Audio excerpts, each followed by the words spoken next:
महानदी मध्यम धरणर बन्या आशंका तलिया अंचलर लोके माने वर्तमान आशा आशंकार अछंती। दिन 11टा बेलू 6,16,000 क्यूसेक जल प्रवाहित होची। आईटा 10टा बेले भी सेतिकी थिला, बर्तमान 11टा बेले भी सेतिकी अच्छी। आशा करा जाउची जे एटा होची पीक एवं या परे जलस्तर धीरे धीरे कमिबो। कारण दुईटा जिनस रही गोटे है हीराकुद वर्तमान 8टा गेट देखिरी 8टा गेट देखिरी डिस्चार्ज होची डाउनस्ट्रीम को। तो सेटा गोटे रहा वर्षार आखि दृश्य कौन सी वर्षा ही ना। तेणुक आम आशा करुचु जे मुंडलीर यहाँ जोटा सर्वोच्च स्तर यहाँ रही जाइए सेटा धीरे धीरे खसब। आ बाकी आमे जब देखिबा आमर महानदी डिस्ट्रीब्यूशन सिस्टम रे तेबे नराज रे डेंजर लेवल होची 26.41। दिन 9टा रे सेटा अच्छी आमर लेवल अच्छी 25.85 0.56 मीटर तले अच्छी। सेमती निमापड़ा रे 7.52 मीटर तले अच्छी कुशभद्रा जोटा। देवीर आलीपिंगल रे 5.15 मीटर तले अच्छी। यहाँ महानदी डिस्ट्रीब्यूशन सिस्टम रे आमर जो गेज गुड़ा मेजर करचु सेटा मु आपन कहली। तेणु 6 लक्षर गोटे यहाँ बेसी माने गोटे बड़ डिस्चार्ज नुह कि बड़ जल प्रवाह नुह। तेणुक कौन प्रकार असुविधा ना, किंतु तथापि आमर क्षेत्र अधिकारी माने रीतिमत भाव में विभिन्न एम्बैकमेंट परिदर्शन करछंती, डिस्ट्रिक्ट एडमिनिस्ट्रेशन सहित समन्वय रक्षा करछंती एवं जेकोसी प्रकार परिस्थिति उपजे तापाई प्रस्तुत होगापे से निर्देश दि जाइए से प्रस्तुत अच्छा।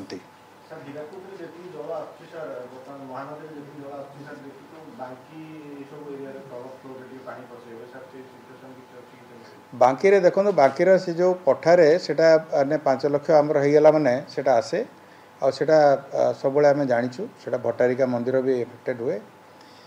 तेबे आपन कही रखे जे गतकाली जोड़ा 24टा गेट रो जो पानीटा सेटा बर्तन मुंडली आसी एवं यहाँ आमर जेहेतु हीराकुद 8टा हो जाए तेणुक आगामी 2 दिन भितर से पुणी आ खसीज ये जलस्तर आना।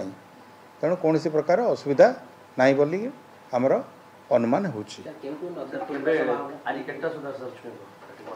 नहीं आमर बन्या जल बर्तमान जो सर्वोच्च स्तर हो ऑलरेडी बोलिक आम आशा करुचु 6,16,000 क्यूसेक जोटा बर्तमान 11टा बेलू होती। 10टा बेले सामान परिमाण पानी जाऊला। कोटे गले महानदी आप जानते महानदी गले काठचोड़ी नराज पाखे से काठचोड़ी को जीव तापर पुणी ता तल को कुआखाई कुशभद्रा ये सब जिनस गुड़ाक भी रही। कुशभद्रा दया भार्गवी सब गुड़ाक जीव सेपटे देवी कंदल एपटे जीव महानदी ब्रांच रो विरूपा।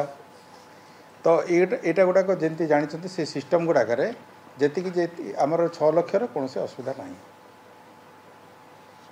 आ बाकी जदि आम धरिबा रेंगाली माने आमर ब्राह्मणी नदी उपरे रेंगाली जो गोटे गेट खोला थिला ताकू मध्य बंद कर दिया जायछि एवं ता द्वारा जलस्तर जोटे जेनापुर रे एवं आउ तले आमर इंदुपुर ए एरिया रे आगामी दिन में कमिजिवो। एबे आउ अन्य जगार माने कौन सी प्रकार विशेष वर्षार आम रेकर्ड नहीं। केवल 4टी ब्लॉक हेडक्वार्टर रे 50 mm रु अधिक वर्षा होती से गोटे 100 mm रु अधिक वर्षा होती। आउ रिजर्व गुड़ाक स्थिति संतोषजनक अच्छी। बर्तमान जेहेतु सेप्टेम्बर मास हो गलानी आम धीरे धीरे रिजर्वर लेवलटा बढ़ुचु पानीटा सुरक्षित रखापी। बस थैंक यू। हाँ गोटे आम भुवन ब्लॉक रे ढेंकानाल 112 mm वर्षा होती। आउ 3टा ब्लॉक रे 50 mm रु अधिक वर्षा होती 100 mm रु कम। आ बाकी गुड़ाक कम अच्छे आ बहुत गुड़े जगार वर्षा ही ना आ हीराकुदर जब कहे लेवलटा 626.6 फुट अच्छी और रेंगाली अच्छी 122.38 मीटर।